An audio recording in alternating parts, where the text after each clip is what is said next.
एखादं भाषण फक्त शब्द नसतं, ते एका क्रांतीची ठिणगी असू शकतं. आज आपण अशाच एका ऐतिहासिक भाषणाबद्दल बोलणार आहोत, ज्यानं केवळ धर्मांतराची घोषणा नाही केली, तर मानवी प्रतिष्ठेची एक नवी व्याख्याच लिहिली.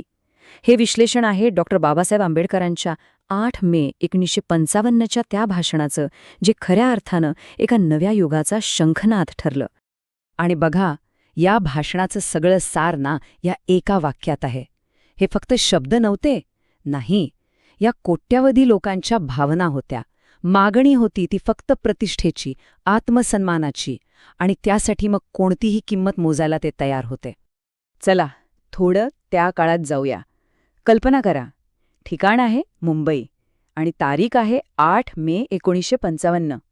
बाबासाहेबांनी फक्त एक आवाज दिला होता आणि काय प्रचंड जनसमुदाय जमला होता. म्हणजे बघा, ती फक्त एक सभा नव्हती, तर इतिहासाला एक वेगळं वळण देणारा तो एक क्षण होता. तर भाषणाची सुरुवात बाबासाहेबांनी कशाने केली असेल? त्यांनी सगळ्यात आधी एका गोष्टीवर जोर दिला, आणि ती म्हणजे एकजूट. जेवढे कष्टकरी लोक जमले होते ना, त्यांचं त्यांनी कौतुक केलं. ते म्हणाले की आपापल्या गल्लीतले छोटे मोठे कार्यक्रम सोडून एका मोठ्या ध्येयासाठी एकत्र येणं हाच तर प्रगतीचा खरा पाया आहे.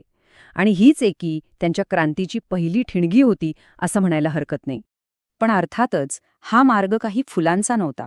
प्रचंड सामाजिक दबाव होता. आणि त्याहून जास्त होती टीका.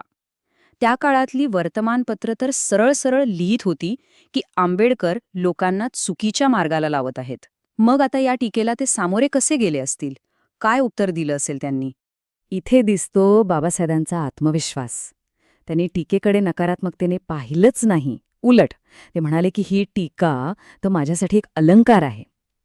त्यांनी इतकी सुंदर उपमा दिली.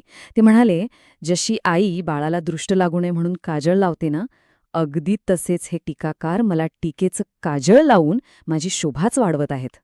आणि मग ते एक थेट अगदी मूलभूत प्रश्न विचारतात की ज्यांनी हजारो वर्ष समाजावर अन्याय केला, त्यांना आज आम्हाला सल्ला देण्याचा किंवा आमच्यावर टीका करण्याचा अधिकार तरी आहे का? हा इतका मोठा मुद्दा लोकांना पटवून देण्यासाठी त्यांनी एक छोटीशी पण खूप मार्मिक कथा सांगितली. ही गोष्ट आहे बुद्ध आणि देवदत्ताची.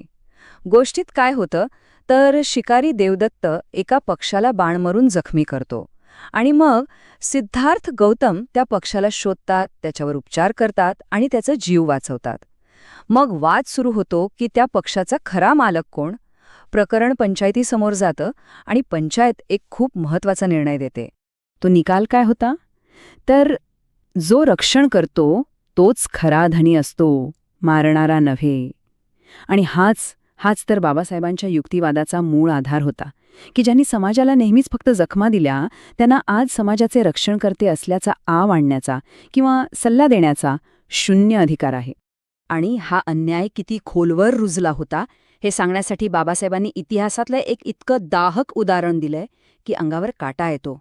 ते सांगतात, पेशवाईच्या काळात अस्पृश्य मानल्या जाणाऱ्या व्यक्तीला नवीन कपडे घालायची सुद्धा परवानगी नव्हती. आणि कपडे नवे दिसू नयेत म्हणून काय करायचे, तर त्यावर आधी चिखल फासायचे. विचार करा, ही होती त्या भेदभावाची क्रूरता.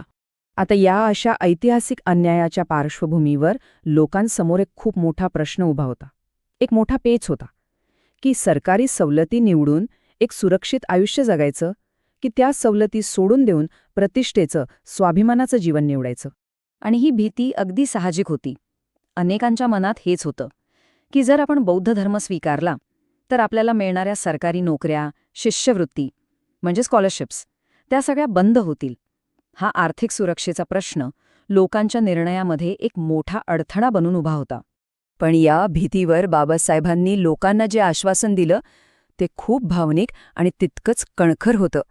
त्यांनी लोकांना आठवण करून दिली की या सवलती काय कायमच्या नाहीयेत, पण स्वाभिमान तो कायमचा असतो, आणि जोपर्यंत ते जिवंत आहेत तोपर्यंत ते आपल्या लोकांचं कोणतंही नुकसान होऊ देणार नाहीत. ही निवड लोकांच्या मनात स्पष्ट व्हावी म्हणून बाबासाहेबांनी खूप थेट उदाहरण दिलं. ते एका श्रीमंत वेश्येबद्दल बोलले. तिच्याकडे सगळं आहे, सुखसोयी, दागिने, चांगलं जेवण, पण समाजात आबरू नाही, मान नाही.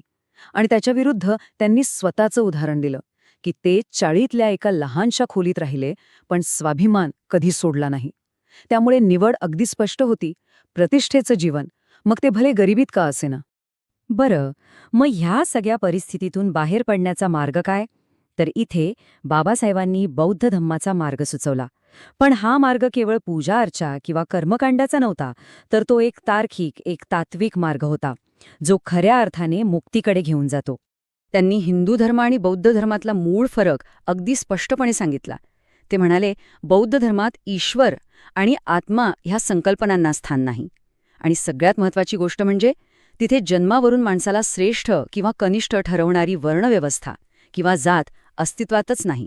आणि या जातीव्यवस्थेच्या मानसिक गुलामगिरीबद्दल बोलताना त्यांनी एक इतकं प्रभावी रूपक वापरलं.